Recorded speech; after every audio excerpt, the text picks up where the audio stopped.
ఎన్ని 9 ఉంటే ఏం భయం రా, పక్కన ముందు నేను ఒకటిగా ఉన్నాను కానీ అట్ట మొత్తం ఇవన్నీ జీరో అయిపోయి మళ్ళీ అన్ని ఆయన దగ్గరిపోయి.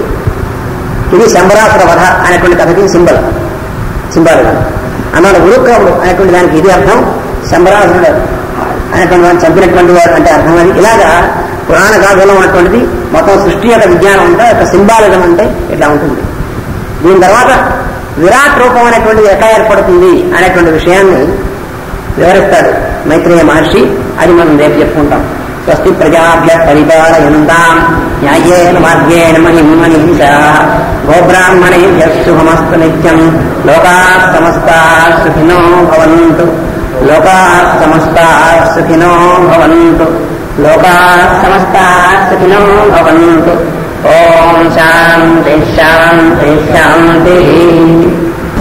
ఓం అస్మద్గురుభ్యో నమః.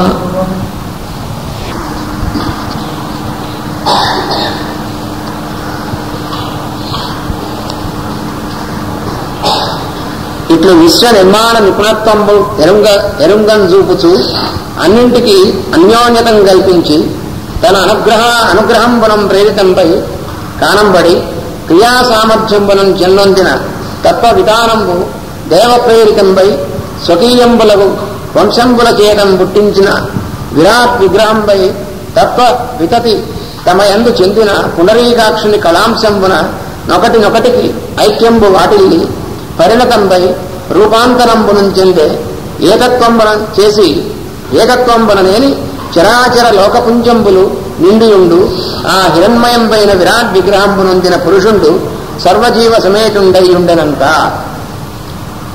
ఈ రకంగా విరాట్ స్వరూపం అనేటువంటిది ఏర్పడడం కోసం ఈ దేవతలందరినీ కూడా వాళ్ళందరిలోకి తన యొక్క శక్తిని చొప్పింపజేసి వాళ్ళలో ఎవరిది వాళ్ళ ఫ్యాకల్టీస్ అన్ని విడివిడిగా ఉంటే దాన్ని ఏం చేశాడంటే ఏకత్వం అనేటువంటి సిద్ధింపజేశాడు దానికి.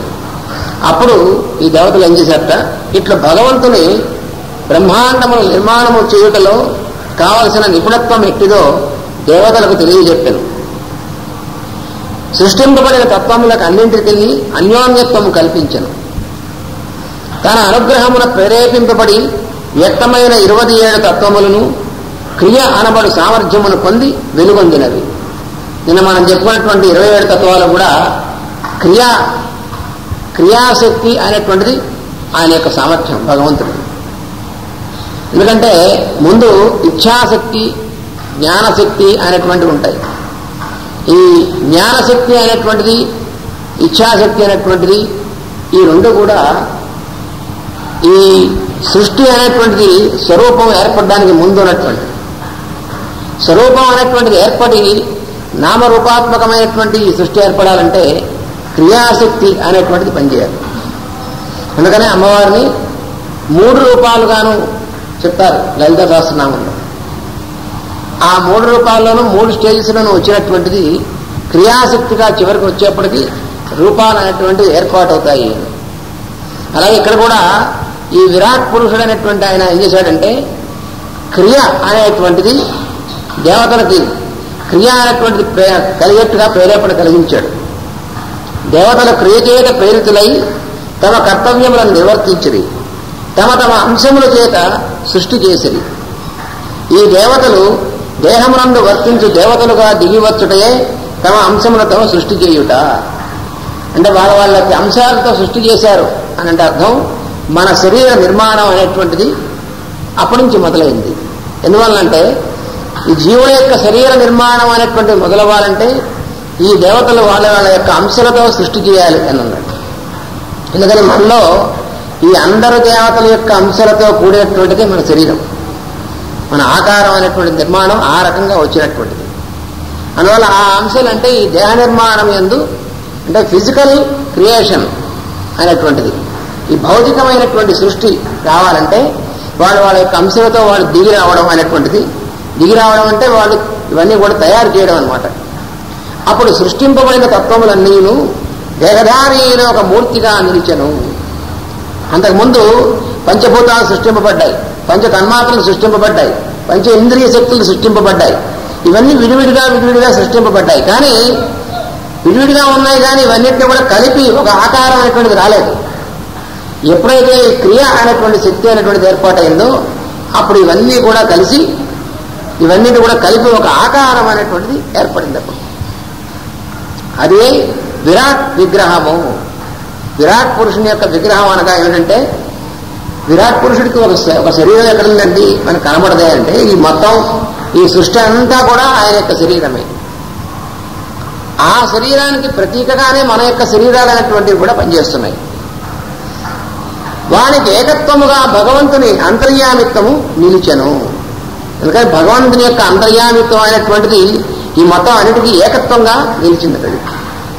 అతని దేహమునందు అవయవములుగా ఇంద్రియములు, ప్రవర్తనలుగా దేవతలు, దేహ నిర్మాణముగా పంచభూతములు, అతని గుణ సముదాయముగా త్రిగుణముల కలయికలు, అతడు నిలబడిన చోటుగా మహత్తత్వము, అతని సృష్టి పరిమాణముగా కాలము, అతని స్వభావముగా ప్రకృతి, అతని మొత్తముగా మాయయు నిలబడెను. ఇది మొత్తం విరాట్ పురుషుడి యొక్క అరేంజ్మెంట్ అంతా కూడా ఇక్కడ స్పష్టంగా చెప్తున్నాడు మైత్రేయ మహర్షి విదురుడికి. అన్ని అంశములకు ఐక్యము సంభవించిన పరిణామం వల్ల మరి ఒక రూపం ఏర్పడెను. అంటే ఇక్కడ చాలా సూక్ష్మమైనటువంటి విషయం ఇది. ఏమిటంటే సృష్టిలోని ఒక్కొక్క తత్వమునకు ఒక్కొక్క రూపం ఉంటుంది. ప్రతి తత్వానికి దాని యొక్క రూపం ఉంటుంది. కానీ ఈ తత్వాలు అన్నీ కలిసి సింథసైజ్ చేయబడినప్పుడు, ఏకీకరణ చేయబడినప్పుడు అప్పుడు ఏకత్రితమైనటువంటి రూపం ఒకటి తయారవుతుంది. అది ఇక్కడ మనకు కనబడేటువంటిది. సృష్టిలోని ఒక్కొక్క తత్వమునకు ఒక్కొక్క రూపం ఉంటుంది. అన్నీ కలిసిన విరాట్ విగ్రహమునకు మరి యొక్క మొత్తము రూపం ఏర్పడును. అంటే ఇది ఎలాగంటే మనం చూడండి, మనకు తెలిసినటువంటి ఉదాహరణ, మనం ఒక భవనం నిర్మాణం చేద్దాం అనుకున్నాం అనుకోండి. అప్పుడు మనం ఏం చేస్తాం? ఇటుకలు, రాళ్ళు, సిమెంటు, ఇసుక, ఇనుము ఇలా అన్ని వేటి తీసుకొచ్చి పడేస్తాం. పడేస్తే ఇటుకల యొక్క ఆకారం ఇటుకలది, రాళ్ల యొక్క ఆకారం రాళ్లది, ఇనుము యొక్క ఆకారం ఇనుముది, సిమెంట్ యొక్క ఆకారం దానిది. ఇలాగా ఈ వస్తువులన్నింటికీ దేని యొక్క ఆకారం దాన్ని వేరువేరుగా ఉంది. కానీ ఇవన్నీ కలిపి ఒక భవనంగా మనం నిర్మాణం చేశామనుకోండి. ఈ భవనంగా చూసినప్పుడు మనకేం కనబడుతోంది? భవనం అనేటువంటి ఆకారం కనబడుతోంది. కానీ అందులో ఇటుకల ఆకారం కానీ, సిమెంట్ ఆకారం కానీ, ఇనుము ఆకారం కానీ కనబడుతోందా? కనబడలేదు. అలాగే ఈ సృష్టిలో ఈ పంచతన్మాత్రలు, పంచభూతాలు, పంచేంద్రియ శక్తులు అనేటువంటి మొత్తం శక్తులు ఇవన్నీ కూడా విడివిడిగా ఉన్నప్పుడు వాటి యొక్క ఆకారాలు, వాటి స్వభావాలు వేరుగా ఉంటాయి. అవన్నీ కలిసినప్పుడు విరాట్ స్వరూపం అనేటువంటిది ఒక ఆకారం వేరే ఏర్పడుతుంది. వీటన్నిటికంటే భిన్నమైనటువంటి ఆకారం. ఇంకో ఉదాహరణ చెప్తాను, మనకు ఇంకో తెలిసినటువంటి ఉదాహరణ. మనం వంటింట్లో చూసామనుకోండి, చూస్తే అటు పక్కన ఉప్పు, ఇటు పక్కన చింతపండు, ఇటు పక్కన ఇంకోటి, ఇవన్నీ వేరువేరుగా ఉంటాయి. కూరలు ఇవన్నీ వేరుగా ఉన్నప్పుడు, వంకాయలుగా ఉన్నప్పుడు వాటి ఆకారం వేరు, చింతపండు కాబట్టి దాని ఆకారం వేరు, ఉప్పు ఆకారం వేరు, ఇలా ఉన్నాయి చూసారా? ఇవన్నీ కూడా మనం కలిపేసేసి ఒక వంటను చేసామనుకోండి, ఒక పదార్థం తయారు చేసామనుకోండి, అప్పుడు ఏమవుతుంది? వీటి ఆకారాలు ఉండలేవు, కొత్త ఆకారం తయారవుతుంది. అది ఇక్కడ చెప్పబడినటువంటిది. అందుకని సృష్టిలోని ఒక్కొక్క తత్వమునకు ఒక్కొక్క రూపం ఉంటుంది. అన్నీ కలిసిన విరాట్ విగ్రహమునకు మరి యొక్క మొత్తం రూపం ఏర్పడును. కనుక ఇక ఆ తత్వముల రూపము ఉండదు, ఇంక వాటి రూపాలు ఉండవు. చూసారా? ఎలా అయితే మనం ఇప్పుడు చెప్పుకున్నటువంటి ఉదాహరణలో వేటి రూపాలు విడివిడిగా ఉండకుండా ఉన్నాయో, అలాగే ఈ తత్వాల యొక్క రూపం విడిగా కనపడదు, ఒకటే రూపం కనపడుతుంది. ఇట్లు మార్పు చెందుటనే పరిణామం అంటారు. ఇది పరిణామం అంటే చేంజ్ అనేటువంటిది. ఉదాహరణ, మనలోని దేహ నిర్మాణం అంతలి రసాయనిక పదార్థములు ఐక్యము చెంది మన దేహముగా ఏర్పడుతున్నవి. ఇది ఇంకో ఉదాహరణ. ఆ రసాయనిక పదార్థముల రూపం ఉండదు. మనలో ఎన్ని రసాయనిక పదార్థాలు ఉన్నాయండి? ఫాస్ఫరస్ ఉంది, కాల్షియం ఉంది, జింక్ ఉంది, ఐరన్ ఉంది, ఇవన్నీ ఉన్నాయి కదా. కానీ వాటికి విడిగా ఉన్నప్పుడు ఉన్నటువంటి రూపాలు కానీ, వాటి యొక్క ధర్మాలు కానీ అవన్నీ విడివిడిగా ఉన్నప్పుడు ఉన్నటువంటి వర్తిస్తున్నాయి, దీంట్లో లేదు.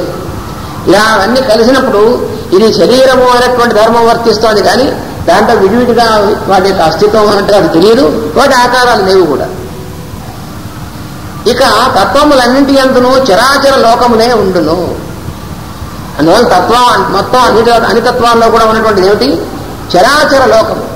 అంటే చరము అచరము అని మనం రెండుగా చూస్తూ ఉంటాం. మనం మూవబుల్ ఇమ్మూవబుల్ అని మనం చూస్తాం. ఈ చరము అచరము అనేటువంటి రెండుగా చూసినప్పటికీ ఈ చరాచరం అనేటువంటి లోకాలన్నీ కూడా ఈ తత్వాలన్నింటిలోనూ ఉంటాయి. ఈ లోకములతో నిండి ఉన్న ఒకే రూపము విరాట్ విగ్రహం అనబడును. విరాట్ విగ్రహం అని ఏది అంటే ఈ తత్వాలన్నీ కలిసినటువంటి ఒక రూపమే, ఒక సింథటిక్ హోల్, అది విరాట్ విగ్రహం అని చెప్పబడుతుంది. సజీవ స్వరూపం. తస్మాత్ విరాడయాయ. సజీవ స్వరూపానికి అరేంజ్మెంట్ అనేది అమెరికా అనేటువంటి అవసరం. ఆ అమెరికాలో ఇన్నలుగా మనకు తెలియకుండా అంతర్గర్భితంగా మహాశక్తి, ఆ మహాశక్తి కదిలించే శక్తి, కదిలే శక్తి, దాన్ని జీవశక్తి అన్నారు. ఆ జీవశక్తికి ప్రాధాన్యత వహించే కారకత్వం వహించేవాడు గ్రహదేవుడు బృహస్పతి.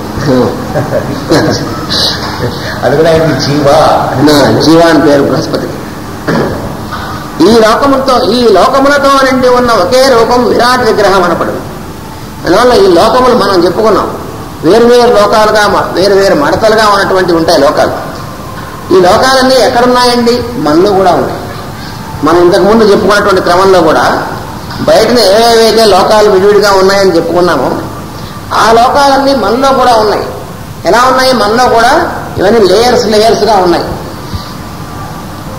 అది వెలుగులతో నిండి ఉండును కనుక హిరణ్మయం అనబడును. ఈ విరాట్ విగ్రహం అనేటువంటిది వెలుగులతో నిండి ఉంటుంది. అందువల్ల దాన్ని ఏమన్నారంటే హిరణ్మయము అన్నారు. హిరణ్మయం అంటే మనం బంగారం అనుకుంటాం. కిరణ్మయం అని అర్థం. కిరణ్మయం అంటే ఇక్కడ కిరణ్మయము అని అర్థం, అంటే వెలుగులతో నిండి ఉన్నది అని అర్థం. అందు పురుషుడను పేర దేవుడుండును. బంగారం మీద మోజు పుట్టిన తర్వాత హిరణ్మయం అసలు మొదట కిరణ్మయమే. కిరణ్మయం అనేటువంటి పదం నుంచి హిరణ్మయం అనేటువంటి పదం వచ్చింది. మనం కిరణ్మయం మర్చిపోయి హిరణ్మయం అనేటువంటి మాత్రం రూఢిగా పెట్టుకున్నాం. ఎందుకంటే బంగారం చాలా విలువైంది అనుకున్నాం. బంగారం విలువైంది కాదు, ఖరీదైంది. ఖరీదైంది వేరు, విలువైంది వేరు, రెండుకి చాలా తేడా ఉంది. వాని యందు సర్వజీవరాశులు ఇమిడి ఉండును. అందువల్ల ఈ విరాట్ పురుషుడు అనేటువంటి వాడు యందు సమస్త జీవరాశులు కూడా ఇమిడి ఉంటాయి. ఇమిడి ఉండడం అంటే అర్థం ఏమిటండి? ఆ లోపల ఇంక్లూడ్ అయి ఉంటాయి అన్నీ కూడా. విరాట్ పురుషుడు అనగానే సమస్త లోకాలు, సమస్త జీవులు అన్నీ కలిసినటువంటి దాన్ని మనం విరాట్ పురుషుడు అంటాం అన్నమాట. అంతేగాని విరాట్ పురుషుడు కంటే మళ్ళీ ఇంకోటి ఏమైనా వేరే ఉందా అని చూడడానికి అవకాశం లేదు అసలు. అంటే ఇది సింథటిక్ హోల్ అన్నమాట. మొత్తం వీటి అమెరికా అంతటినీ కలిపి విరాట్ పురుషుడు అంటారు. ఎలాగైతే ఒక గులాబీ పువ్వు చూసామనుకోండి, ఆ గులాబీ పువ్వు చూసినప్పుడు గులాబీ పువ్వు అని దేనంటున్నాం మనం? దానిలో ఉన్నటువంటి రేఖలు, దాని కింద ఉన్నటువంటి తొడిమె, దాని మధ్య ఉన్నటువంటి కేసరములు, ఇవన్నీ కూడా కలిపి మొత్తాన్ని మనం గులాబీ పువ్వు అంటున్నాం. కానీ ఇందులో ఏ ఒక్క భాగం గులాబీ పువ్వు కాదు అని తీసేస్తే ఏ ఒకటి గులాబీ పువ్వు కాదు. కానీ ఇవన్నీ కలిసినటువంటి దాన్ని గులాబీ పువ్వు అంటున్నాం. అంటే గులాబీ పువ్వు అనగానే అందులో ఇవన్నీ కూడా ఇమిడి ఉంటాయి. అలాగే విరాట్ పురుషుడు అనగానే ఈ లోకాలు, ఈ జీవులు అందరూ కూడా అందులో ఇమిడి ఉంటారు. అది అందులో ఉన్నటువంటి తత్వం. జలముల లోపల నిమ్ముల జలరుహజాత అండమందు సహస్రాబ్దంబులు నిలిచే కార్యరూపాకలితంబగు అవిరాట్ సుగర్భము వరుసన్. ఈ విరాట్ పురుషుడు మొదట జలములనందు ఏర్పడిన గ్రుడ్డులో గర్భరూపముగా 1000 సంవత్సరములు నిలిచెను. ఈ గ్రుడ్డునే బ్రహ్మాండమంతురు. ఇదేనా అండి బ్రహ్మాండం అంటే? అదేదో చాలా బ్రహ్మాండంగా ఉందనుకున్నాం. బ్రహ్మాండం అనే పదం మనం బాగుగా వాడేస్తూ ఉంటాం. చాలా పదాలు మనం చెప్పుకున్నాం కదా. గురువు అనేటువంటి పదం, ఇవన్నీ కూడా మనం అతి సామాన్యంగా వాడుతూ ఉంటాం. కాబట్టి దాని యొక్క అసలైనటువంటి అర్థం మన మనసులో నెలకొనదు. బ్రహ్మాండం అంటే ఏమిటంటే బ్రహ్మ యొక్క గుడ్డు. అదేంటి బ్రహ్మగారు గుడ్డు పెడతారండి? బ్రహ్మగారు పెడతారని అర్థం కాదు. ఈ విరాట్ పురుషుడు మొదటి జలముల యందు ఏర్పడిన గ్రుడ్డులో గర్భరూపముగా 1000 సంవత్సరములు నిలిచెను. అంటే ఏమిటి చెప్తారు? ఏమిటంటే తల్లి గర్భమున జీవుడు జలములలో నిలబడి గుడ్డుగా ఏర్పడు. తల్లి గర్భంలో మొట్టమొదటి జీవుడు ఎలా ఏర్పడతాడు? మొట్టమొదట ఫార్మేషన్ ఆఫ్ ఎగ్ అంటారు. అంటే అదేంటంటే పక్షులను వాటికి ఉన్నట్టుగా మన జంతువులకి మానవులకి ఎగ్ అనేటువంటి అది ఎగ్ అంటే ఆ డిప్పతో ఉన్నటువంటి గుడ్డనే అర్థం కాదు. ఈ లోపల ప్రవేశించినటువంటి కణము ఫెర్టిలైజేషన్ అనేటువంటిది ఎప్పుడు ఏం జరుగుతుందో అప్పుడు ఉన్నటువంటి దాన్ని కూడా ఎగ్ అని అంటారు. మన ఎగ్ అంటే మన తినే ఎగ్ అనే అలవాటు, అందువల్ల లోపల ఉన్నటువంటిది అర్థం కాదు. గర్భాండం. తల్లి గర్భం మన జీవుడు జలములలో నిలబడి గుడ్డుగా ఏర్పడింది. ఈ జలములలో నిలబడడం అనేటువంటిది ఉంటే ఇది ఎప్పుడు కూడా మనం ఈ సంకేతాన్ని మర్చిపోకూడదు. ఎందుకనంటే ముందు ప్రళయం అనేటువంటి స్థితిలోంచి సృష్టి అనేటువంటి స్థితి వస్తున్నప్పుడు ప్రళయం అనేటువంటి స్థితిలో సమస్తము జలమయము అని అంటారు. అలాగే మనకు కూడా మనం జీవుడుగా దిగి రావడానికి అక్కడ ముందు ఏముంటుంది? జలములు ఉంటాయి అక్కడ. ఆ జలములే శోణిత జలములు తల్లి గర్భంలో ఉన్నటువంటి. ఈ జలములలోకి నావ ఒకటి వస్తుందండి. జలప్రళయం వచ్చినప్పుడు ఆ జలప్రళయంలో అంత జీవులందరూ కూడా లోపలికి వెళ్ళిపోయి అంతా జలమయం అయిపోయి అందులో ఒక 7 మాత్రం ఉంటారండి. ఆ 7 మాత్రం మునిగిపోరు, నశించిపోరట. అయితే ఆ 7 మునిగిపోకుండా ఉండడం కోసం ఒక నావ ఏర్పడింది.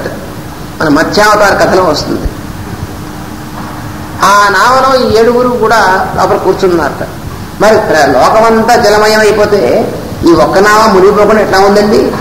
అంటే ఈ నావకి ఒక తాడు కట్టి ఆ తాడుని జాగ్రత్తగా తన యొక్క కొమ్ము కట్టుకున్నటువంటి ఒక మహామత్స్యము ఈ నావను తీసుకెళ్తుందండి. అది మత్స్యావతారంలో కదా, మత్స్య పురాణంలో ఉన్నటువంటిది. దాంట్లో ఉన్నటువంటి ఈ రహస్యవంతం అందులో ఇస్తారు మత్స్య పురాణంలో.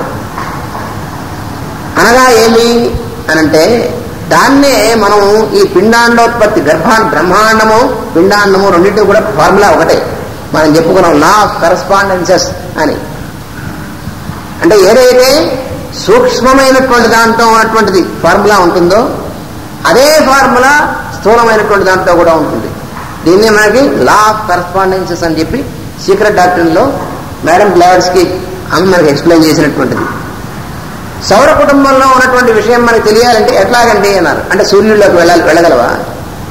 సూర్యుల్లోకి రాకెట్ అక్కడ దాకా వెళ్ళక దానికి యువతకు వెళ్ళినప్పుడు తగ్గిపోతుంది అక్కడ. మరి ఎట్లా తెలుస్తుందండి సూర్యుల్లో ఉన్నటువంటిది అని అంటే పరమాణువులో ఏముంది? పరమాణువులో ఉన్నటువంటి ఫార్ములా ఏమిటో అదే సౌర కుటుంబంలో ఉన్నటువంటి ఫార్ములా. అయితే పరమాణువులో ఉన్నటువంటి దాన్ని తెలుసుకోవాలంటే ఏం చేయాలి అంటే సౌర కుటుంబంలో ఏముందో అనేటువంటి తెలుసు కాబట్టి దాన్ని బట్టి పరమాణువులను తెలుసుకో. ఎందువల్ల అంటే దీనిలో ఉన్నటువంటి ప్రిన్సిపల్ ఏమిటి? యాజ్ అబౌవ్ సో బిలో అంటారు. అందువల్ల అది ఇది ఒకటే ఫార్ములా. అలాగే ఈ విరాట్ పురుషుడు అనేటువంటి దాని నుంచి బ్రహ్మాండం అనేటువంటిది ఎలా అయితే పుట్టుకొస్తుందో అదే ఫార్ములా మనం పిండాండంగా మనం వచ్చినటువంటి వాళ్ళు కూడా అదే ఫార్ములా. అందువల్ల ఇక్కడ కూడా అక్కడ జలప్రళయం అనేటువంటిది ఏమిటో ఇక్కడ తల్లి గర్భంలో ఉన్నటువంటి జలములు అనేటువంటిది అది. అక్కడ నావ అనేటువంటిది ఏమిటో ఇక్కడ తల్లి గర్భంలోకి ప్రవేశించినటువంటి శుక్రకణమే నావ. అదే నావ అంటే. దీన్నే మరొక చోట నోవాస్ ఆర్క్ అని పేరు పెట్టారు, అంతకంటే ఏం లేదు. ఇక్కడేమో ఈ నావగా చెప్పారు, ఈ మనువు మొదలైనటువంటి 7 ఉన్నటువంటి నావగా ఇక్కడ చెప్పారు. అక్కడేమో నోవాస్ ఆర్క్ అన్నారు. నోవా అంటే నావా అన్నమాట, అంతకంటే ఏం లేదు. అందువల్ల దీంట్లో ఉన్నటువంటి సృష్టిలో ఉన్నటువంటి సమస్త తత్వం ఇందులో పెట్టారు.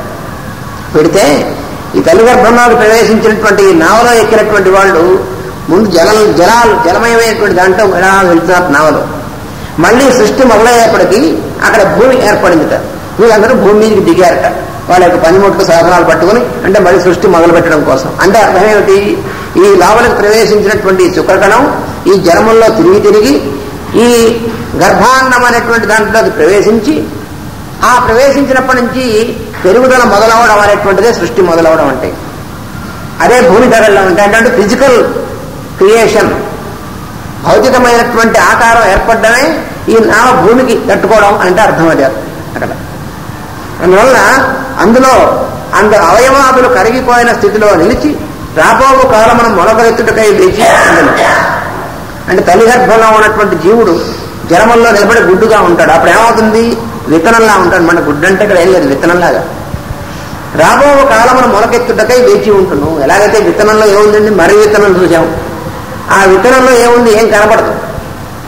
ఏదో ఆ విత్తనం చూస్తే పైన పొర ఉంటుంది, ఆ పొరం లోపల పెడితే లోపల తెల్లగా ఉన్నటువంటిది ఉంటుంది. ఇదంతా చూస్తే ఏం కనబడుతుంది మనకి. అందులో మర్రి చెట్టు కనబడుతుందా? కనబడదు. కానీ మర్రి చెట్టు మర్రి విత్తనంలో ఉన్నదా లేదా? లేకపోతే అందులో జటం వస్తుంది. ఉన్నది. కానీ ఎట్లా ఉన్నది? ప్రిన్సిపుల్. ఆ ప్రిన్సిపుల్గా లోపల ఇమిడి ఉంది. అందువల్ల ఎప్పుడైతే రాబో కాలమున అందుకని ఏముంటుంది, ఆ ఉన్నటువంటిది మొలకలెత్తడం కోసం సిద్ధంగా ఉంటుంది. ఎప్పుడు మొలకెత్తుదామా అని సిద్ధంగా ఉంటుంది. అట్లే బ్రహ్మాండము జలములలో ఏర్పడగా దాని యందు రాబోవు లోకములు కరిగి ఇమిడి ఉండెను. ఇది లా ఆఫ్ కరస్పాండెన్స్ అంటే మళ్ళీ ఒకసారి ఇక్కడ ప్రూవ్ అయింది. ఇది ఎలాగైతే పిండాండంలో ఈ రకంగా ఉందని మనం తెలుసుకున్నామో, ఈ బ్రహ్మాండం ఏర్పడడంలో కూడా, ఈ బ్రహ్మాండం ఏర్పడడానికి ముందు గుడ్డుగా ఉన్నప్పుడు రాబో లోకాలు, రాబోయిన తర్వాత విచ్చుకునేటువంటి లోకాలన్నీ ఇందులో ఇమిడి ఉంటాయి. ఎలాగా? మర్రి విత్తనంలో మర్రి చెట్టు ఉన్నట్టుగాను. ఇందని 1000 సంవత్సరములు బ్రహ్మ సంవత్సరములు పైన చెప్పారు కదా, 1000 సంవత్సరాలు ఇలా ఉంది అని. 1000 సంవత్సరాలు అంటే అదేమిటండి? మన సంవత్సరాలు కావు. 1000 సంవత్సరాలు అంటే బ్రహ్మ యొక్క 1000 సంవత్సరాలు, మనవి కావు. అవి తల్లి గర్భమున పిండము పెరుగు 10 మాసముల వంటివి. అయితే మన స్కేల్లోకి వచ్చేప్పటికి ఏమిటండి? మన స్కేల్లోకి వచ్చేప్పటికి తల్లి గర్భంలో పెరగడానికి కావాల్సినటువంటి 10 మాసములు అనేటువంటిది ఉండే అది విష్ణు పురాణం మనం చూసాం. దివ్య సంవత్సరాలు అనేటువంటివి. అందు 100 సంవత్సరములు ఒక్కొక్క మాసముతో సమానము. మన తల్లి గర్భంలో ఉన్నప్పుడు ఉన్నటువంటి 10 మాసాలు ఉన్నాయి, దివ్య సంవత్సరాలు అన్నమాట, దేవమానంలో. అవి అందుకని ఒక్కొక్క 100 సంవత్సరాలు 1000 సంవత్సరాలతో సమానం అక్కడ. 100 సంవత్సరాలు ఇక్కడ ఒక్కొక్క మాసంతో సమానం. ఒక మాసం అంటే 100 సంవత్సరాలు కాబట్టి 10 మాసాలు 10 నూర్లు 1000 సంవత్సరాలు. అందుకని ఈ రకంగా 1000 సంవత్సరాల పాటు ఉంది. ఉంటే దైవ కర్మాత్మశక్తి విధానములను దగిలి తన చేత ధనుదాన దైవశక్తి యగుచు వెలుగొందుచు ప్రకారాంతరమున ధనువు వితతంబు కాని చైతన్యముంది.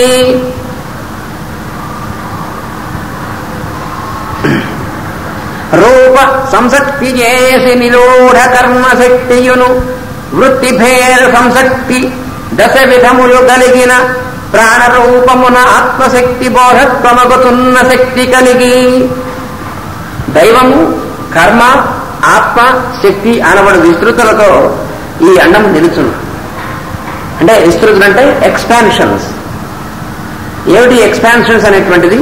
మొట్టమొదటి దైవము, కర్మ, ఆత్మ, శక్తి అనేటువంటిది. అది తన ఎంత తాను నిలబడి సామర్థ్యము కలిగి ఉండును. దీన్ని ఎవరు వేరే నిలబెట్టేటువంటి శక్తి ఎక్కర్లేదు. తనంతట తాను నిలబడేటువంటి సామర్థ్యం ఉంటుంది. ఈ సామర్థ్యమే దైవశక్తి. ఇది డివైన్ పవర్ అంటే ఈ సామర్థ్యం అన్నమాట. ఇంకను శరీరము విప్పారునట్టి చైతన్య రూపమున ఉండును. Consciousness of all parts without a vehicle. అంటే ఇందులో మర్రి విత్తనం చూసామనుకోండి. ఈ మర్రి విత్తనంలో మర్రి చెట్టుగా వచ్చిన తర్వాత మర్రి వేళ్ళు, దాని యొక్క కాండము, మాను, దాని యొక్క ఆకులు, కొమ్మలు, దాని ఊడలు అనేటువంటివి ఎన్ని భాగాలు ఉన్నాయండి. ఈ అన్ని భాగాలుగాను విచ్చుకొనగలిగినటువంటి శక్తిగా అందులో ఇమిడి ఉంది. చూసారా? అదనమాట కాన్షియస్నెస్ ఆఫ్ ఆల్ పార్ట్స్. ఇది కనుక లేకపోతే ఈ విత్తనంలోంచి పైకి వచ్చిన తర్వాత ఇవన్నీ ఎట్లా వస్తున్నాయి? ఇవన్నీ వస్తున్నాయంటే అర్థం ఏమిటి? ఇవన్నీ కూడా రాగలిగినటువంటి ప్రజ్ఞామయమైనటువంటి విధంగా అందులో ఇమిడి ఉందన్నమాట. Without a vehicle. అదే అక్కడ ఉన్నటువంటిది. దానికి రూపములుగా ఏర్పడే లక్షణం ఉంటుంది. నిర్ణయింపబడిన ఒక క్రమమున అందులో నిర్మాణపు పనులు జరుగు శక్తి కూడా దానికి ఉన్నది. ఇది కూడా చూడండి. ఆ మర్రి గింజలో తర్వాత మర్రి చెట్టుగా నిర్మాణం జరగడం కోసం కావాల్సినటువంటి క్రమం ఉందే, ఒక క్రమం ఉంది. చూసారా? క్రమం లేకపోతే అసలు నిర్మాణమే లేదు. మనం కూడా ఒక భవనం కట్టాలనుకోండి. ఒక భవనం కట్టాలని దానికి ఏం చేస్తున్నాం? దానికి ముందు ప్లాన్ గీస్తున్నాం. ఆ ప్లాన్లో అన్ని సరిగా ఎక్కడ ఏమున్నాయో చూసుకుంటున్నాం. ఆ చూసుకున్న తర్వాత ప్లాన్ ప్రకారం మార్కింగ్ చేస్తున్నాం, దాని ప్రకారం తవ్వుతున్నాం, పునాది వేస్తున్నాం. ఇన్ని క్రమం ఉంది కదా. ఈ క్రమం అంతా నాన్ సెన్స్. ముందు నేను హాల్ కట్టేసుకుంటాను అని ఎవడైనా అంటే కింద పడిపోతుంది. కట్టడం ఉండదు అక్కడ. ఇవన్నీ ఎందుకు? ఇవన్నీ పేర్చుకోవడానికి కదండి. పేర్చేసి సరిపోయింది. పేర్చుకుంటే ఉంటాయి అట్లాగా? అలా ఉండవు. అందుకని నిర్మాణానికి ఒక క్రమం అనేటువంటిది ఉంటుంది. అలాగే ఎలాగైతే మర్రి విత్తనంలోంచి మర్రి చెట్టు యొక్క నిర్మాణానికి క్రమం ఉందో అదేవిధంగా ఈ మొత్తం సృష్టి యొక్క నిర్మాణానికి కూడా ఒక క్రమం అనేటువంటిది ఉంది. ఇది తృతీయ స్కంధం కనుక 3వ మాసంలో జరిగే కథ. ఇది గర్భస్థ పిండానికి 3వ మాసంలో జరిగేటువంటిది. నిర్ణయింపబడిన ఒక క్రమమున అందరి నిర్మాణపు పనులు జరుగు శక్తి కూడా దాని అది ఈ నిర్మాణం పనులు జరగటువంటి శక్తి ఎక్కడుందండి? అది వేరే బయట ఉండదు, దీనిలోనే ఇమిడి ఉంది ఆ శక్తి కూడా. చూసారా, మర్రి విత్తనంలో నుంచి మర్రి చెట్టు పైకి వచ్చి విచ్చుకొని చెట్టుగా రూపొందేటువంటి శక్తి ఎందులో ఉందండి? ఆ విత్తనంలోనే ఉంది. చూడండి, దాన్ని వేరే బయట పెట్టలేదు. అనేక ప్రవృత్తి భేదములు కూడా దాని యందు ఉద్భవించును, దాని యందు 10 విధములైన ప్రాణములు స్పందించును. అయ్యా 10 ఎందుకండి? ఇక్కడ 8 ఉండకూడదా, 9 ఉండకూడదా? అలా ఉండదు. 10 అనేటువంటిది ఎందుకంటే అత్యతిష్ట దశాంగుళం మన పురుష సూక్తంలో స్పష్టంగా చెప్పాడు. పురుషుడు అయినటువంటి వాడు, ఆ విరాట్ పురుషుడు ఏం చేస్తాడంటే ఈ సృష్టి అనేటువంటి దానిలోంచి ఆయన బీజప్రాయుడు ఇందులోకి వచ్చి దీన్ని 10 అంగుళములుగా ఆయన దీన్ని ఎందు అధిష్ఠించి ఉన్నట్ట. అత్యతిష్టత అర్థం 10-fold అనేటువంటిది. అదేమిటో ఇక్కడ చెప్తున్నారు అనమాట. దాని యందు 10 విధములైన ప్రాణములు స్పందించును, తన యందు ఏ మార్పులు జరగవలనో తనకు బోధపడుట తన యందు ఉన్న శక్తి వలనే. అంటే ఏ మార్పులు వస్తాయి తర్వాత అనేటువంటిది ఎడ తెలుస్తుందండి అంటే తన లోపల ఉన్నటువంటి శక్తి వలన. ఈ 10 ప్రాణములు అంటే ఏమిటి? దాని గురించి వివరణ ఇస్తారు మనిషి అక్కడ. ఏమిటంటే ప్రాణములు అనగా స్పందనము కలిగించు శక్తులు. ఇది మొట్టమొదట ప్రాణం అనేటువంటి మాటకి ఏమిటి? Vibrating force, the force which creates vibration, అంటే స్పందనము కలిగించేటువంటి శక్తి. స్పందనం అనగానేమి? సంకోచ వ్యాకోచాత్మకమైనటువంటి కదలికని స్పందనం అంటాం. పల్సేషన్, స్పందనం అంటే పల్సేషన్. వాట్ ఈజ్ పల్సేషన్ అంటే ఎక్స్పాన్షన్ అండ్ కంట్రాక్షన్ అనేటువంటిది. ఈ రెండింటికి ఆల్టర్నేట్ గా రెండు జరిగేటువంటి ప్రక్రియని స్పందనము లేక పల్సేషన్ అంటారు. అందువల్ల ప్రాణములు అంటే స్పందనాన్ని కలిగించేటువంటి శక్తిని ప్రాణములు అంటారు. అవి 10 విధములు. ఏమిటా 10? మొట్టమొదటి దాన్ని ప్రాణము అన్నారు. అదేంటండి, మొత్తం 10 ప్రాణాలు ఉన్నాయి కదా? ఉన్నాయి. దానిలోనే మొట్టమొదటి దానికి కూడా ప్రాణం అని పేరు. ప్రాణం మీద ఒక్క దెబ్బ కొడితే పంచప్రాణాలు ఎగిరిపోయినాయి. 5 ప్రాణాలు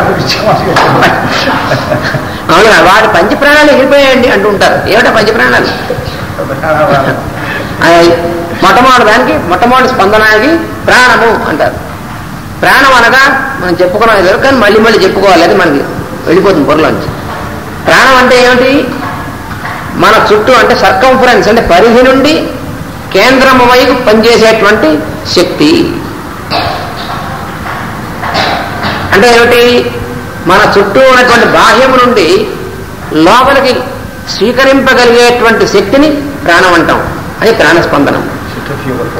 ఇది ఆ సెంట్రిపిటల్ ఫోర్స్. అందువల్ల దీనివల్ల ఏం జరుగుతుంది?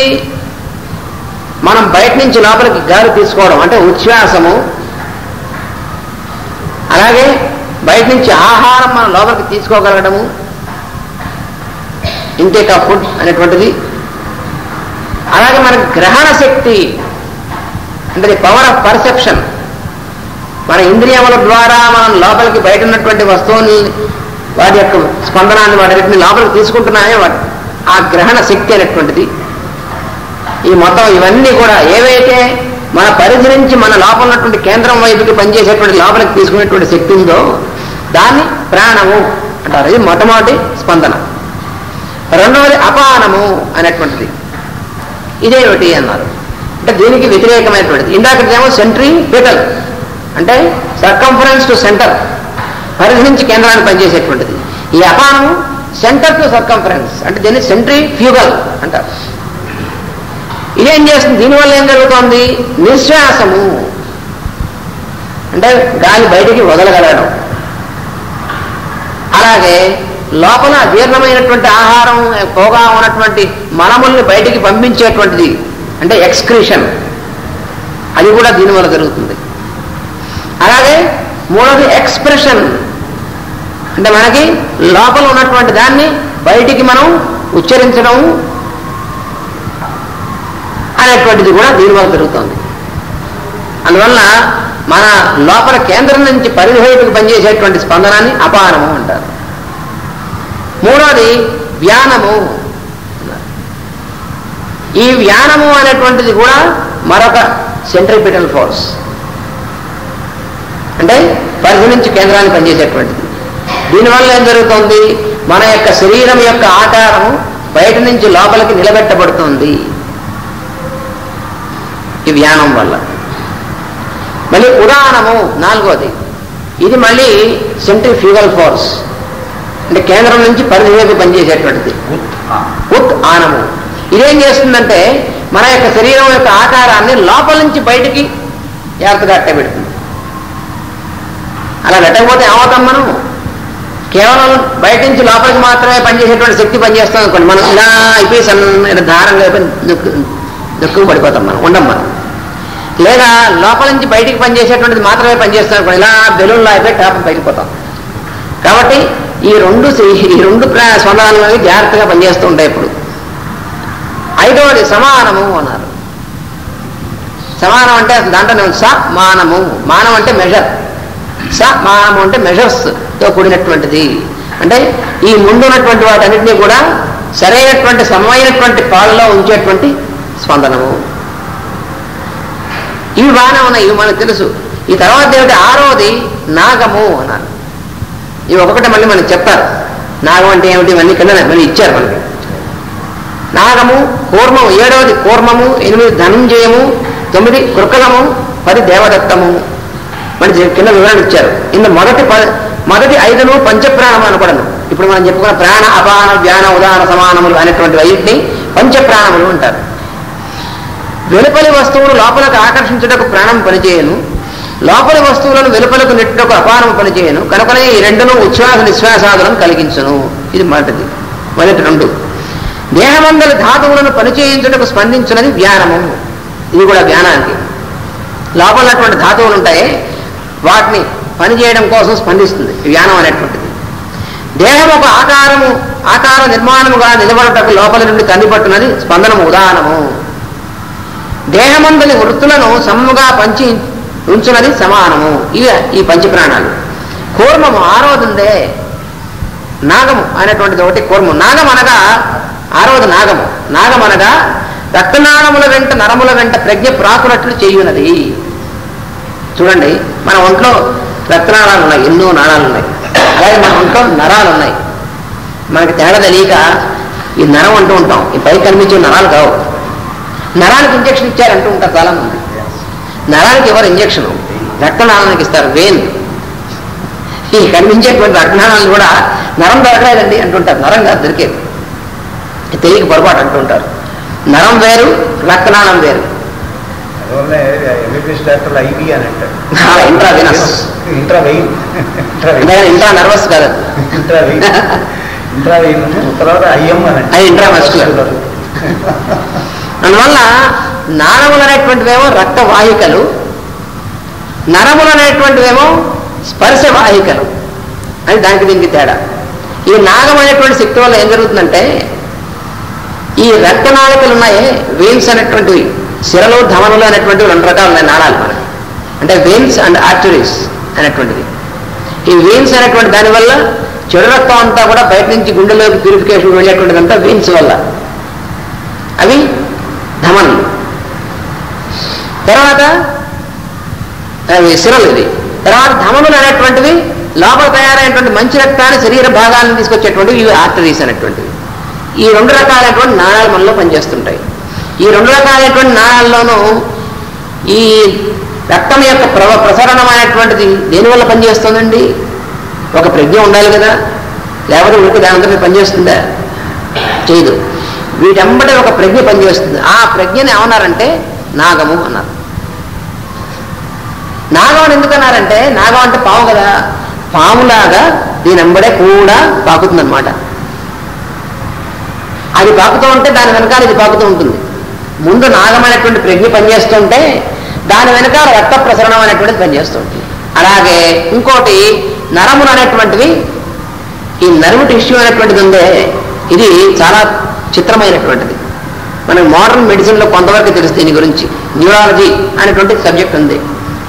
ఈ న్యూరాలజీ అనేటువంటి వాళ్ళకి తెలిసినటువంటిది ఏమిటి, ఈ నర్వ్ టిష్యూ అనేటువంటిది ఏదైతే ఉందో, ఈ నర్వ్ టిష్యూ ద్వారా ఈ టెలిఫోన్ సిస్టమ్ అన్నమాట. మనలో మన శరీరంలో ఉన్నటువంటి టెలిఫోన్ సిస్టమ్ చాలా sophisticated, very well advanced telephone system అనేటువంటిది. దానిలో మన భౌతికమైనటువంటి స్థూలమైనటువంటి శరీరంలో టిష్యూస్ చూసుకుంటూ వస్తే ఈ నర్వ్ అనేటువంటిది ఉందే, అది సెమీ ఫిజికల్. అక్కడికి వచ్చేప్పటికి అంత ఫైన్ అన్నమాట. చూసారా, మనకి ఎలా అయితే కంప్యూటర్లో ఎలక్ట్రానిక్ దీంట్లో కంప్యూటర్స్లో చూస్తే లోపలికి వెళ్ళేప్పటికీ చాలా సున్నితమైనటువంటి లోపల ఉంటాయి. చూసారా, అలా ఉంటేనే కంప్యూటర్ పనిచేస్తుంది. అయితే ఎలా పనిచేస్తుంది, మన పెద్ద బండవైలు ఉంటాయో లోపల కంప్యూటర్లో ఉండవు.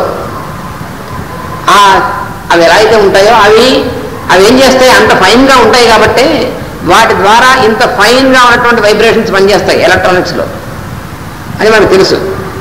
అలాగే మన శరీరంలో ఈ నర్వ్ టిష్యూ అనేటువంటి దాంట్లో అంత సూపర్ ఫైన్ అనమాట అది. అందువల్ల ఏమవుతుంది, సెమీ ఫిజికల్, కొంత మాత్రమే భౌతికం, కొంత భౌతికం కానటువంటిది. అంటే ఏమిటి, భౌతికమైనటువంటి కక్షకి ప్రాణమయ కక్షకి మధ్యలో ఉంటుంది ఈ నర్వ్ టిష్యూ అనేటువంటిది. అది మనం తెలుసుకోవాల్సింది, మనం గుర్తుపెట్టుకోవాల్సింది. అయితే ఇది మోడర్న్ మెడిసిన్ వాళ్ళకి ప్రాణమయ కక్ష అనేటువంటి దానికి ఒక కక్ష ఉంది అనేటువంటిది ఒప్పుకోలేదు కాబట్టి, ఇంకా వాళ్ళకి ఈ వైటల్ ఫోర్స్ అనేటువంటి కాన్సెప్ట్ ఇంకా రాలేదు కాబట్టి, ఇది నర్వ్ టిష్యూ కూడా ఫిజికల్గా ఒక భాగం అనుకుంటారు. ఫిజియలాజికల్ ఫంక్షన్ చేసేటువంటిది కాదు, ఇది ఇంకా కొంచెం పైది నర్వ్ టిష్యూ. ఈ నర్వ్ టిష్యూ అనేటువంటి నర్వస్ సిస్టమ్ అనేటువంటి దాంట్లో ఈ స్పర్శాత్మకమైనటువంటి ప్రక్రియ ఎట్లా జరుగుతుందండి అంటే, ఇది కూడా ఈ నాగము అనేటువంటి శక్తి వల్ల జరుగుతుంది. అంటే ఏమవుతుంది, ఈ నరములు అనేటువంటి వాటి వెంబడే ఈ నర్వల్లో ఉన్నటువంటి ఏమిటి, సెంట్రల్ నర్వస్ సిస్టమ్ అంటారు, సిఎన్ఎస్ అని మెడికల్ దీంట్లో చెప్తారు. అంటే అర్థం ఏమిటి, బ్రెయిన్ సెంటర్, మెదడు అనేటువంటిది ఈ నరముల యొక్క సంబంధించినటువంటి దాంట్లో ముఖ్య కేంద్రము. దాని నుంచి ఈ నరాలు అనేటువంటి టెలిఫోన్ వైర్స్ అన్ని కూడా ఏర్పాటు చేయబడ్డాయి మన మొత్తం శరీరం అందరికీ. అంటే ఎక్కడైనా సరే ఏమైనా ట్రబుల్ ఉంటే టక్ మన టెలిఫోన్ ట్రింగ్ ట్రింగ్ అని మోగుతుంది. అదే మనకి నొప్పి అనమాట. మనకి ఎక్కడైనా నొప్పి పుట్టడం, జీల పుట్టడం, ఇవన్నీ కూడా మనకి ఏమిటంటే అక్కడ నొప్పి అక్కడ ఉండదు అసలు. నిజానికి చాలా తమాషైనటువంటి విచిత్రమైనటువంటి విషయం. మనం అనుకుంటాం అంటే ఈ మోకాలు దెబ్బతగిలింది అనుకోండి, అబ్బా అని ఇక్కడ పట్టుకుంటాం. మనం అనుకుంటాము నొప్పి ఇక్కడ ఉంది అనుకున్నాం, నొప్పి అక్కడ ఉండదు. కానీ ఇక్కడ దెబ్బ తగిలింది ఈ భాగంలో అని తెలియడం కోసం సెన్సేషను, అసలు నొప్పి అనేటువంటి సెన్సేషన్ ఎక్కడికి పోయింది, బ్రెయిన్ సెంటర్కి పోయింది వెళ్ళడం. మనం కాలు వేస్తుంటే కాలికి ముందు నిప్పు ఉంది. ఆ నిప్పు తగలగానే కాలు మనకి ఆటోమేటిక్గా వెనక్కి లాగాం. ఎందుకని, వేడి అనేటువంటిది. అయితే ఈ వేడి అనేటువంటి తెలియడం ఎక్కడ తెలిసింది మనకి, స్పర్శ ఇక్కడ ఉన్నట్టుగా ఉంది కానీ తెలియడం బ్రెయిన్ సెంటర్ తెలిసింది. అంత ఇమ్మీడియట్ టెలిఫోన్ అనమాట. ఈ టెలిఫోన్లో అక్కడ వెళ్ళగానే అక్కడి నుంచి మళ్ళీ ఏమవుతుంది, రిమోట్ కంట్రోల్ ఆ వెనక్కి లాగేటువంటిది. ఇక్కడ మనం డ్యామ్ చూసినటువంటి వాడు తెలుస్తుంది. డ్యామ్ ఇక్కడ మన ఇంజనీర్స్కి ఈ పైన కంట్రోల్ సిస్టమ్ అనేటువంటి ఒక చోట ఉంది డ్యామ్కి. చూసారా, మీరు అక్కడ కూర్చొని ఉంటారు స్విచ్ పెట్టుకుని. అక్కడి నుంచి ఎక్కడైనా సరే ఎలా ఉందో ఏమిటో అటువంటిది అంతా కూడా ఇక్కడ మెసేజ్ వస్తూ ఉంటుంది. ఆ మొత్తాన్ని ఆపరేట్ చేయడానికి ఇక్కడ స్విచ్లు ఇక్కడ ఉంటాయి, రిమోట్ కంట్రోల్ అంతా కూడా. అలాగే మనలో కూడా బ్రెయిన్ అనేటువంటిది రిమోట్ కంట్రోల్ సిస్టమ్. ఈ నర్వస్ అన్నీ కూడా ఎక్కడెక్కడ ఏ ఉంది అనేటువంటిది. ఇంకో ఉదాహరణ ఏంటంటే, ఇప్పుడు లేటెస్ట్ మోడల్లో వచ్చేటువంటి కార్స్ ఉంటాయి, అందులో అంత ముందున అంత ఇండికేటర్స్ ఉంటాయన్నమాట. ఈ ఇండికేటర్స్ తెలుస్తూ ఉంటుంది ఎలక్ట్రానిక్ సిస్టంలో. అయితే విమానంలో అంతే కదండి. మరి ఎక్కడో ఏం ట్రబుల్ ఉందనగా ఇక్కడ తెలుస్తూ ఉంటుంది. ఇక్కడ ఇండికేషన్, రెడ్ ఇండికేషన్ వస్తుంది అనమాట. ఎలా వస్తుంది, ఇక్కడ ఏమైనా ఉందా, ఇక్కడ ఎర్రగా ఇండికేషన్ వస్తుంది, ఇక్కడ పగలబడితే ఎట్లా, ఇక్కడ ఏమి ఉండదు, పగలబడతాయి. ఇది ఎక్కడ దేని గురించి, అక్కడెక్కడో ఉంది పలానా పార్ట్లో అనమాట. ఇలాగ మనలో కూడా ఇదంతా దేని వల్ల జరుగుతుందంటే, ఈ నాగము అనేటువంటి ప్రజ్ఞ పనిచేస్తాను. ఈ నాగం అనేటువంటి ప్రజ్ఞ కొంచెం పనిచేయడం తగ్గిందనుకోండి, అప్పుడు ఏమవుతుందంటే వారికి ఇక్కడ ఏం తెలియట్లేదట, ఇక్కడ చెవులు పుట్టినా తిరిగి కూర్చున్నా తెలియటం లేదంటే అర్థం నాగం అనేటువంటి వారు వెనక్కి తప్పుకుంటున్నారని అర్థం అనమాట. అందుకని పెరాలసిస్ రాబోతుందని అర్థం. అందువల్ల నాగదోషం అన్నమాట. అందువల్ల ఈ నాగశక్తి అనేటువంటిది బాగా పనిచేయాలంటే అందుకనే నాగోపాసన అని ఎందుకు పెట్టారు. ఆ పావులు దేవతగా చేస్తుంటారు. నాన్ సెన్స్ కాదు, అది హయ్యర్ సెన్స్. ఇది మామూలుగా ఇప్పుడు తెలిసినటువంటి సైన్స్ కంటే హయ్యర్ సైన్స్, అందుకని హయ్యర్ సెన్స్. ఎందువలన మనలో ఉన్నటువంటి నాగశక్తి అనేటువంటిది మన అందులో పనిచేస్తుంది. ఇది ఇప్పుడు చెప్పుకున్నటువంటిది. ఈ నాగశక్తికి అధికమైన ఎవరు? వాళ్ళు సర్పములంటే. ఎందుకనంటే మనలో ఉన్నటువంటిది ఒక మహాసర్పం ఉంది, అదే మనలో ఉన్నటువంటి కుండలిని. ఈ కుండలిని అనేటువంటి మహాసర్పం అనేటువంటి దాని ద్వారా ఈ శక్తి అనేటువంటిది పనిచేస్తూ ఉంటుంది మనలో. అసలు విషయం అది. ఇంత లింక్ ఉంది నాగలోకానికి. అందులో మనలో ఉన్నటువంటి నాగలోకము అంటారు దాన్నే. అందుకనే మనలో అన్ని లోకాలు ఉన్నాయని చెప్పింది. ఇప్పుడు నాగం అనేటువంటిది ఏమిటి? నాగలోకానికి సంబంధించినటువంటి పాతాళ లోకం అన్నమాట. అయితే నాగములు ఉత్తమ జాతికి చెందినటువంటి పాము. సర్పములను నీలి జాతి, కొద్దిగా తక్కువ జాతి. నాగములు అని అన్నప్పుడు మేషారు ఇచ్చినటువంటి వివరణ ఏంటంటే అది కన్స్ట్రక్టివ్ నేచర్ కలిగినటువంటి, అంటే నిర్మాణాత్మక శక్తి వాటిల్లో ఉంటుంది. వీటిల్లో డిస్ట్రక్టివ్ నేచర్ ఉంటుంది పాము. తక్షకుడు వాడు విధ్వంసం చేస్తాడు. కనుక విధ్వంసన శక్తి కలిగిన వాటిని సర్పములు అన్నారు. కన్స్ట్రక్టివ్ అనగా సృజనాత్మక శక్తి ఇచ్చేటువంటి దాన్ని నాగములు అన్నారు. అందువల్లనే స్పెరెంటోవా కూడా ఎగ్జామినింగ్గా చేసేటైతే వాటిల్లో అన్ని చాలా అతి సూక్ష్మమైన కదలికలు కలిగిన నాగముల యొక్క అందువల్లనే అది సంతానోత్పత్తికి కారణభూతం కూడా అవుతుంది. ఇది దోషం వచ్చిందనంటే సంతానం లేదనంటాం, అది నాగదోషం. కుటుంబ పాల్గొంటారా? దీన్నే కాళిదాసు గారు తమాషాగా రాశాడు. రఘువంశంలో కాళిదాసు గారు ఇస్తూ దిలీప్ మహారాజు యొక్క కథ. దిలీప్ మహారాజు కూడా పిల్లలు లేక. ఎందుకనే కారణం ఏమిటి అంటే తమాషాగా అక్కడ ఉన్నటువంటి సింబాలిక్ స్టోరీ. ఆయన ఎప్పుడో స్వర్గలోకానికి వెళ్ళి దేవతలకు ఏదో పనిచేసి పెట్టి వస్తూ వస్తూ ఆయన కామధేను ఉంటే నమస్కారం చెప్పిన వచ్చాడు పట్టించుకోకుండా. వచ్చేస్తే ఆ కామధేను శపించింది సంతానం కలగదు. అయితే ఇప్పుడు మళ్ళీ కామధేను ఆరాధించాలి, ఎక్కడుంది అన్నారు. అంటే అక్కడ రాస్తారు భుజంగ పీఠ ద్వారం పాతాళమధితిష్టతి. అదే అంత తేలిగ్గా కదా. అది భుజంగం అంటే చుట్టూ పావులతో ఉన్నటువంటి ద్వారం ఉంది పాదాలలో, అక్కడ ఆ లోపల ఉంది. ఇది వెళ్ళాలంటే పావుల యొక్క ద్వారంలోంచి వెళ్ళాలి. ఇది చాలా పెద్ద సింబాలిజం. కాళిదాసు మహాదేవంతకుడు ఆయన. అటు జ్యోతిష్ శాస్త్రము, అటు వేదము మొత్తం సమస్తాన్ని తీసుకొచ్చి పెడతాడు. ఏ రాశిని సూచిస్తుందో మీరు చెప్పండి చూద్దాం. భుజంగ పీఠ ద్వారం పాతాళమధితిష్టతి. ఏ రాశి చెప్పండి? వృశ్చిక రాశి. అందుకని ఆ వృశ్చిక రాశి సంబంధించినటువంటి చెప్పాడు అనమాట. అందుకని అక్కడ ఉంది ఏమిటంటే ఆ లోపల కామధేనువే ఉంది.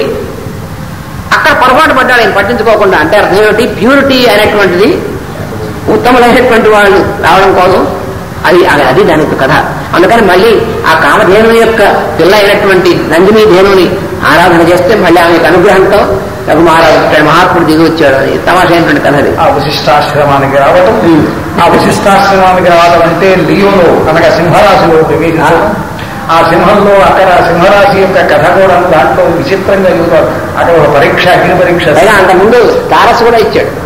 ముందు వృషభం ఎందుకంటే నందిని ధేను, ఆ ధేనువుని ఇచ్చాడు వృషభం. ఆ తర్వాత దాని మీద సింహరూపంలో రావడం సింహం. మరి ఆ సింహరాశి అనేది మేషాంతు మళ్ళీ 5వ రాశి అవుతుంది, సంతానం సంబంధించినటువంటిది. దీన్ని మాస్టర్ గారు కాళిదాసు జ్యోతిర్వినోదము అనేటువంటిది ఒక శీర్షిక కింద ఈ మొత్తం వివరించి ఇచ్చారు. నాగముల యొక్క చరిత్ర అలాంటిది. అందువల్ల నాగములు కూడా ఒక ప్రాణ ప్రతిష్ఠ చేయగలిగిన మహాశక్తి అన్నమాట వాటిలో ఉన్నది. అది 5వ ప్రాణం, 6వ ప్రాణం అతి సూక్ష్మమైనటువంటి ప్రాణశక్తి. తర్వాత 7వది కూర్మము అన్నారు. 7వ శక్తి, 7వ ప్రాణం. కూర్మం అనగా ఇంద్రియములను మనసుతో కలిపి పట్టున్నది. అది కూర్మం అంటే. తావేలు, కూర్మం అంటే తావేలు. దాని పేరు ఎందుకు పెట్టారండి తావేలు పేరు అంటే? తావేలుకి ఏముంటుందండి? టిప్ప ఉంటుంది చూసారా? తావేలుకి టిప్ప ఉంటుంది. ఏం చేస్తుంది తావేలు? ఆ టిప్పలోంచి అటు తల, ఇటు 4 వైపులు 4 కాళ్ళు, ఇటు తోక బయటికి స్ట్రెచ్ చేసి ఉంటుంది. ఎప్పుడు ఆ ఫ్రీగా తిరుగుతూ ఉంటుంది. ఏదైనా ప్రమాదం వస్తుంది అనగానే టక్మని ఇవన్నీ టిప్పలో లాగేసుకుంటారు. ఇంకెవరు ఏం చేయలేరు దాన్ని. అది అయితే దానికి దీనికి సంబంధం ఏమిటండి అన్నారు అంటేను, ఇంద్రియములని మనస్సుకి కలిపిపట్టున్నది. ఇంద్రియము మనస్సు అనేటువంటిది టిప్ప, అసలు బుద్ధి అసలు పై టిప్ప, ఆ మనస్సు. ఈ ఇంద్రియాల 5ను ఈ తాబేలు యొక్క తల 4 కాళ్ళు తోకలాగా బయటికి వెళ్ళిపోతూ ఉంటాయి, ఇలా బయటకు ఉంటాయి. ఎప్పుడు తల వంటిదేమో మనస్సు, ఈ మిగతా 5 వంటివి 5 ఇంద్రియాలు, ఈ డిప్పేమో బుద్ధి, తన ఎంత ఉండేటువంటిది. ఈ ఇంద్రియములకి మనస్సుకి ఉన్నటువంటి లింక్ కలిపేటువంటిది ఉందే, ఆ శక్తిగా కూర్మమైనటువంటి శక్తిని పెట్టారు. ఈ కూర్మమైనటువంటి శక్తి వల్లే ఈ ఇంద్రియములు మనస్సులోకి లాక్కోవడానికి అవకాశం ఉంటుంది, అప్పుడు మనస్సును బుద్ధిలోకి లాక్కోవడానికి అవకాశం ఉంటుంది. దీన్ని ప్రత్యాహారము అని పతంజలి మహర్షి అష్టాంగ యోగంలో ఇచ్చినటువంటి దాంట్లో ప్రత్యాహారము అని చెప్పాడు. యమ నియమ ఆసన ప్రాణాయామ ప్రాణాయామం తర్వాత వచ్చేటువంటి దాన్ని ప్రత్యాహారము అని పతంజలి మహర్షి అష్టాంగ యోగంలో ఇచ్చినటువంటి దాంట్లో ప్రత్యాహారము అని చెప్పాడు. యమ నియమ ఆసన ప్రాణాయామ ప్రాణాయామం తర్వాత వచ్చేటువంటి దాన్ని ప్రత్యాహారం. స్పిరిచువల్ సైకాలజీలో కూడా, స్పిరిచువల్ ఎస్ట్రాలజీ ఇచ్చారు, స్పిరిచువల్ సైకాలజీలో కూడా ఇచ్చారు. ప్రత్యాహారం అనేటువంటి అంటే withdrawing force, withdrawal of the senses into the mind and mind into the intelligence, బుద్ధి అనేటువంటిది అంటారు. ఈ అతి సూక్ష్మమైన ప్రాణశక్తులు వాళ్ళెవరు రీసెర్చ్ చేసి కనుక్కోవాలి, తర్వాత కనుక్కుంటారు మనకి ఈ సైంటిస్ట్. అది 7వది.